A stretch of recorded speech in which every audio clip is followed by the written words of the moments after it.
On May 15th, 2026, at exactly midnight, Drake dropped 3 albums at once.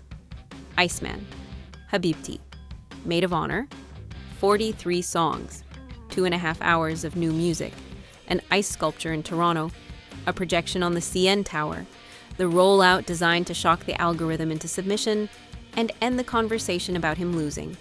And on paper, it worked. Iceman opened at 463,000 equivalent units and hit number 1. Habibti debuted at number 2. Maid of Honour debuted at number 3. Drake became the first artist in Billboard history to hold all 3 top spots on the Billboard 200 simultaneously. He tied Taylor Swift for the most number 1 albums by a solo artist. That is a genuinely absurd set of numbers, and the conversation the next morning was still about Kendrick. I sat there thinking, how does a guy this commercially dominant look this defeated? So I traced the arc.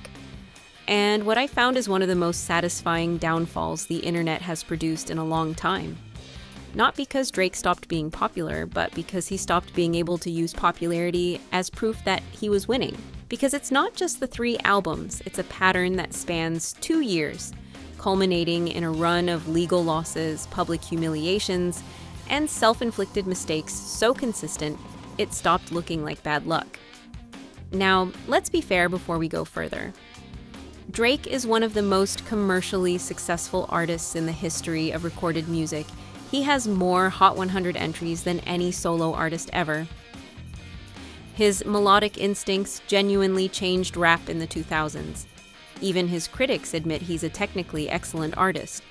This isn't a "he was never good" argument, because he was. He is. The argument is that being commercially dominant stopped being enough, because for the first time in his career, the numbers weren't the point. So let me actually walk you through it. The loss that started everything. In March 2024, Kendrick Lamar dropped a verse on Future and Metro Boomin's Like That dismissed Drake and J. Cole's Big 3 positioning. J. Cole responded, apologized within a week, and pulled his response track down. Drake didn't. He engaged. What followed was a rapid-fire exchange of diss tracks that escalated almost daily, ending with Kendrick releasing Not Like Us on May 4th, 2024. The song openly accused Drake of being a certified pedophile. It went to number 1. It stayed there. It went multi-platinum. Fans in every country sang it word for word at concerts. The following year, Not Like Us won 5 Grammys, including Record of the Year, the first diss track to ever win that award. Kendrick performed it at the Super Bowl 59 halftime show in February 2025 with SZA in front of 133.5 million viewers, making it the most watched halftime show ever recorded at the time. He omitted the certified pedophile line itself, but when he reached a minor punchline, the stadium roared it back with him. This is where the story usually ends. But Drake decided the story wasn't over, suing his own label. In January 2025, Drake sued Universal Music Group, his own record label, the company that also releases Kendrick's music, for defamation. He argued UMG had knowingly promoted a song accusing him of being a pedophile, endangering his life. He also alleged UMG had used bots and payola tactics to artificially inflate Not Like Us on Spotify. 10 months later, on October 9th, 2025, a federal judge dismissed the case. The ruling stated that the lyrics in Not Like Us were non-actionable opinion, that a reasonable listener, understanding the context of a heated rap battle, would not take them as literal fact. The judge specifically noted that Drake's broader argument that UMG was liable for republishing the song was, in her words, logically incoherent. UMG's response was blunt. From the outset, this suit was an affront to all artists and their creative expression. Drake appealed, and in a response filed at the appeals court, UMG's lawyers went further, arguing that Drake himself had, in their words, goaded Kendrick into writing the very lyrics he was now trying to sue over. Sit with that for a second. His own record label went into open court and argued that he provoked the diss that destroyed his reputation. The gambling lawsuits. While the UMG appeal was still unfolding, another problem opened up. On December 31st, 2025, two Virginia residents named LaShawna Ridley and Tiffany Hines filed a federal class action lawsuit. The defendants, Drake, streamer Adin Ross, and an Australian national named George Nguyen. The platform Stake.us, an online sweepstakes casino, Drake has heavily promoted since signing a reported 9-figure endorsement deal in 2022. The allegations, as reported by Rolling Stone, CBC, and multiple legal outlets, are that Drake and Ross acted as paid promoters of what the plaintiffs call a predatorial gambling environment. And this is the part that hits differently, that they allegedly used Stake's user-to-user tipping feature as an unregulated money transmitter to move funds around, some of which the lawsuit claims were then used to run bot farms and streaming manipulation campaigns to artificially inflate Drake's play counts on Spotify and Apple Music. The complaint invokes federal RICO statutes, the same racketeering law used against organized crime. It's not the only one. Similar class actions have been filed in Missouri, Illinois, and California. Nothing in any of these cases has been proven in court. Drake has not been convicted of any of it.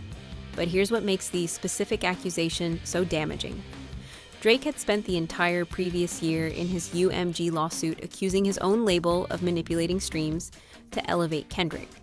Now he was being accused in federal court of allegedly running the same kind of scheme himself. Through a gambling company, he was already being paid a fortune to promote to young men. The irony wrote itself, and the internet noticed immediately. The 3-album Panic, which brings us back to May 15th, 2026.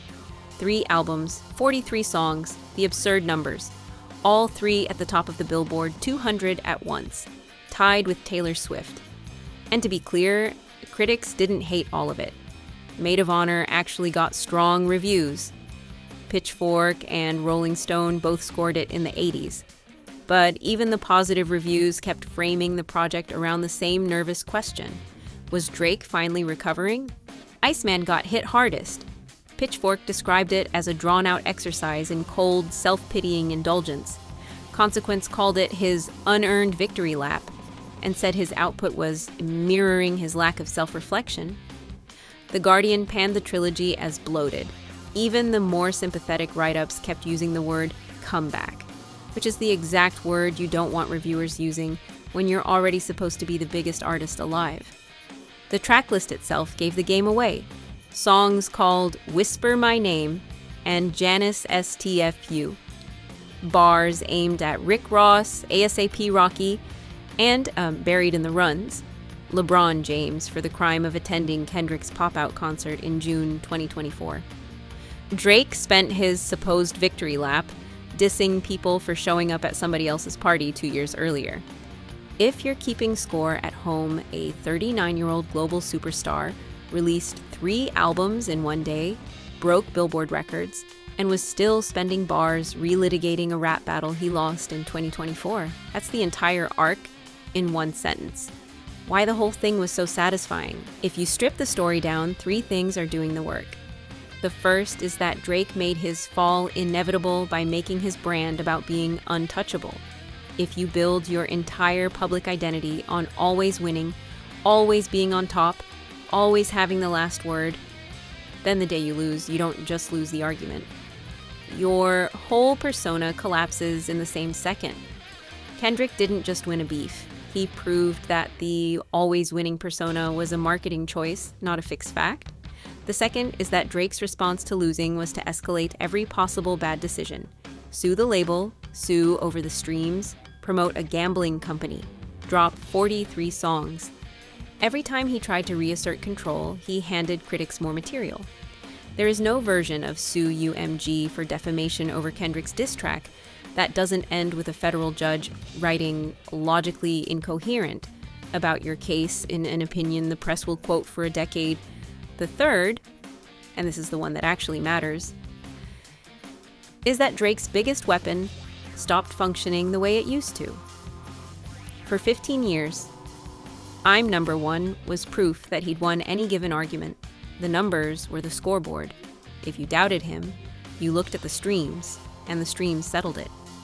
After Kendrick, that stopped being true. Iceman debuted at number 1. Habibti debuted at number 2. Maid of Honour debuted at number 3. Nobody who was already tired of him changed their mind for a second. The record-tying commercial performance didn't buy him any of the cultural authority the numbers used to guarantee. He still had the throne, he just couldn't use it to prove anything anymore. That's the actual thesis. His methods still work. They just stopped meaning what they used to.